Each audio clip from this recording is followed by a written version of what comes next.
लाभ आहे त्या माता भगिनींच्या अकाउंटला डायरेक्ट डीबीटी हा करायचा आहे। त्यामुळे कुठल्याही पद्धतीची चिंता नसावी। या उलट बजेट हा 43,000 कोटी आहे। आम्ही ज्या वेळेला ही योजना प्रस्तावित केलेली होती त्यावेळेला राज्यातील 2.5 कोटी महिला माझ्या माता भगिनींना या योजनेअंतर्गत लाभ मिळेल असा प्राथमिक हा आमचा अंदाज निश्चितपणाने होता। आज तगत आमच्याकडे 1,40,00,000 पेक्षा जास्ती अर्ज हे प्राप्त झालेले आहेत विभागाकडे आणि ज्या स्थानिक सगळ्या शासकीय यंत्रणा आहेत त्या माता भगिनींच्या अकाउंटला डायरेक्ट डीबीटी हा करायचा आहे। माझे आपल्या माध्यमातून राज्यातील सर्व माता भगिनींना मला आश्वासित करायचे की याला लागणारी संपूर्ण तरतूद ही राज्य सरकारने केलेली आहे।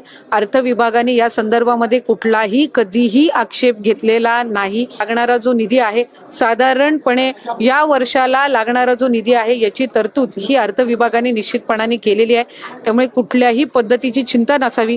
या उलट मी आपल्या माध्यमातून सांगेन की आम्ही ज्या वेळेला विभाग म्हणून ही योजना प्रस्तावित केलेली होती त्यावेळेला आम्ही 21 ते 60 हा वयोगट प्रस्तावित केला होता।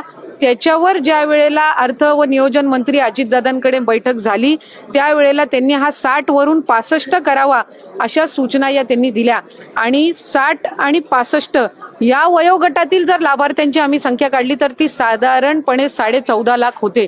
त्याच्यामुळे उलट त्यांच्या सूचनेनुसार 14.5 लाख लाभार्थ्यांची संख्या वाढली, ती कमी झालेली नाही आणि कुठलाही आक्षेप कधी घेतला गेलेला नाही। जी तरतूद केली जावी ती निश्चितपणाने केली गेलेली आहे। आरोप करतायत की या योजनेमुळे इतर सगळ्या योजना बंद पडतील, शेतकऱ्यांना कर्जमाफी द्यायची ती पण केवळ या योजनेच्या प्रसिद्धीमुळे किंवा या योजनेसाठी सरकार इतर योजनांकडे डोळे झाकतं। जर खऱ्या अर्थानं विरोधकांना शेतकऱ्यांना कर्जमाफी द्यायची इच्छा असती तर ती त्यांनी त्यांच्या पदाच्या कार्यकाळामध्ये पण दिली असती।